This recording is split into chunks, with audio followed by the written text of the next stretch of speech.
Voici le cours numéro 2. Chaque semaine, 2 cours seront proposés à travailler en autonomie. À partir de maintenant, il faudra suivre sur le Polycope partie 2, que je n'ai pas eu le temps de vous distribuer, mais qui est en ligne sur le site Master Calcul. On va commencer par revenir sur des éléments qui ont été vus et ajouter quelques approximations qui seront utilisées fréquemment. On va commencer par la question d'un caisson fermé. Il y a en fait deux types de caissons fermés. Des caissons qui sont constitués par une simple tôle qui est pliée et d'autres caissons qui sont constitués par l'association de tôles, de panneaux, qui sont reliés entre eux par des éléments massifs qu'on appellera des longerons. Ce sont en fait généralement des cornières. C'est à cette question qu'on va s'intéresser ici. On va utiliser, pour trouver le flux de cisaillement, on va utiliser la formule de Brett que vous connaissez. Cette formule de Brett sera utilisée entre les points A1 et B1 dans la tôle, ou bien entre les points A2 et B2 franchissant un élément massif. Vous savez que dans cette formule de Brett intervient le terme somme de A à B de Y ds qui peut être écrit EDL. Vous savez qu'on calcule ce terme en considérant la surface de matière comprise entre les points A et B. Quand on utilise cette formule entre les points A1 et B1, la surface de matière à prendre entre A1 et B1 est très petite parce qu'on est dans la tôle. Donc on pourra dire en première approximation que ce terme est quasiment négligeable. Au contraire, quand on utilise cette formule entre les points A2 et B2 et qu'on franchit donc un élément massif, ce terme devient très grand et donc ne peut plus être négligé. La conséquence, vous l'avez dans le schéma qui est là.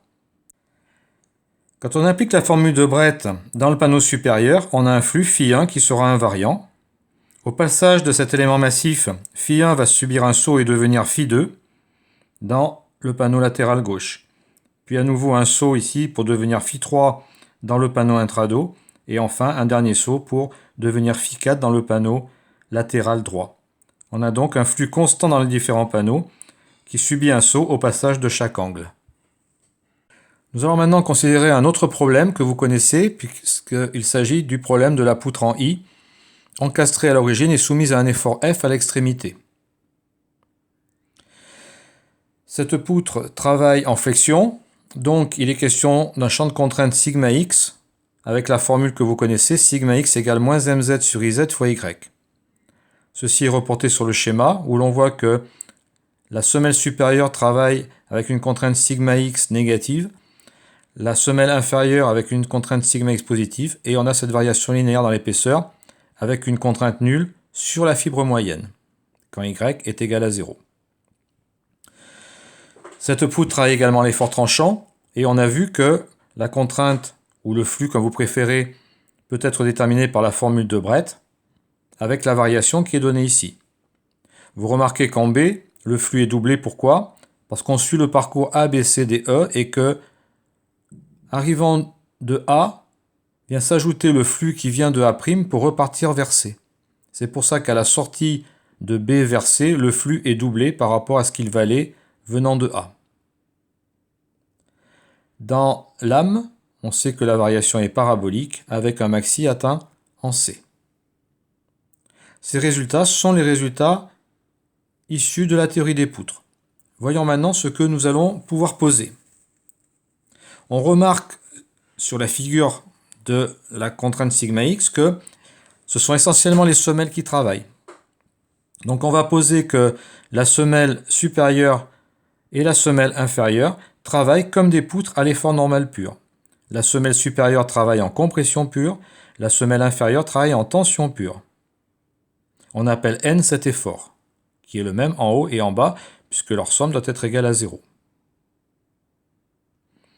Comment passer de l'expression de mz que l'on connaît à l'expression de n? Eh bien, il faut se souvenir que mz, c'est le moment en g de ces deux efforts. C'est donc le moment en g de l'effort en bas, h sur 2 fois n, plus le moment en g de l'effort du haut, h sur 2 fois n. On a donc mz égale h fois n, d'où n égale mz sur h. Comment calculer la contrainte sigma x avec cette nouvelle configuration? Eh bien, tout simplement, comme on l'a vu avec l'effort normal, on obtient sigma x en divisant n par la surface d'une semelle, Sm. Voyons maintenant l'hypothèse simplificatrice au niveau de l'effort tranchant. Au contraire de la flexion, On s'aperçoit ici que c'est essentiellement l'âme qui va travailler, hein, les semelles travaillant très peu. Donc on va prendre une formulation approchée dans laquelle, comme vous le voyez ici, les semelles entre A et B et entre D et E ne travaillent pas. On remarque également que la parabole est très aplatie, donc on va faire l'hypothèse que la contrainte est constante ou quasi constante dans l'âme. À partir de là, il est très facile de calculer la contrainte qui règne dans l'âme. Il suffit de diviser TY par la section de l'âme. Donc voilà les deux approximations qui vont être fréquemment utilisées. Dernier point à envisager avant d'aborder les premiers problèmes de structure mince, ça concerne l'expression de la résultante des actions de cisaillement dans une tôle de forme quelconque. Imaginons par exemple une tôle galbée qui relie les points A et B avec une forme complètement quelconque. On aimerait savoir quelle est la résultante de ces efforts de cisaillement qui agissent dans cette tôle. Et on aimerait savoir également quel est le support de cette action. Alors commençons à étudier donc cette variation de cisaillement. Conformément à ce qui a été dit avant, puisqu'on est dans une tôle mince, on va supposer que le flux est constant.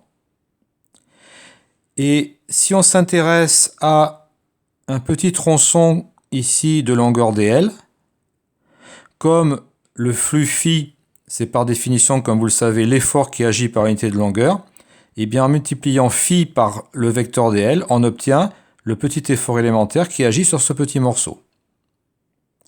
Vous avez compris à partir de là que pour avoir l'effort résultant de toutes les actions qui s'exercent entre A et B, eh bien il reste à ajouter tous ces petits efforts de type phi dl. Il faut donc faire l'intégrale de A à B de ces efforts phi dl.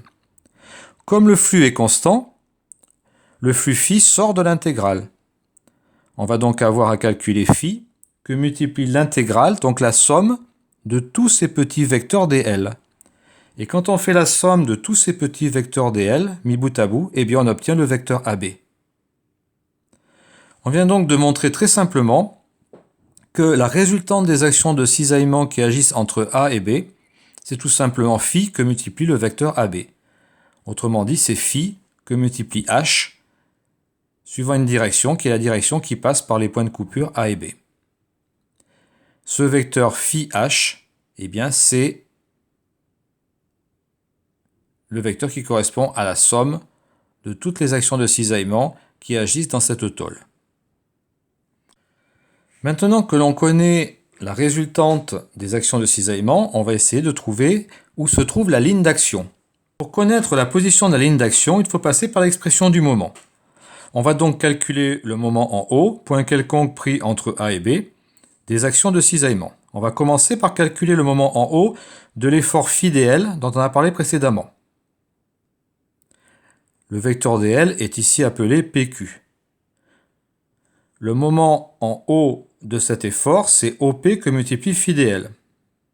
Mais c'est aussi phi que multiplie OP vectoriel dl. C'est-à-dire phi que multiplie OP vectoriel PQ. Vous savez, d'après la définition du produit vectoriel, que OP vectoriel PQ est égal à l'aire grise ici du losange formé sur les vecteurs OP et PQ. Ça, cette aire représente, multiplié par phi, le moment en haut du petit effort qui est là. Si je veux avoir le moment résultant, il faut intégrer de A jusqu'à B. Quand je vais intégrer de A jusqu'à B, je vais balayer 2 fois l'aire intérieure au profil. Je vais donc obtenir la formule que vous connaissez déjà, qui est la suivante. MT, le moment en haut des actions de cisaillement, égale 2 fois l'aire intérieure que multiplie phi. MT égale 2 à phi. L'objectif étant de déterminer la position de la ligne d'action, on va se donner un paramètre petit a qui représente la distance entre le point O et la ligne d'action. On va écrire que le moment en haut des actions de cisaillement, c'est-à-dire 2 à phi, est égal au moment en haut de la résultante qui est égale à phi h. En écrivant que 2A phi est égal à A que multiplie phi h, on obtient la valeur de petit a. A est égal à 2A sur h.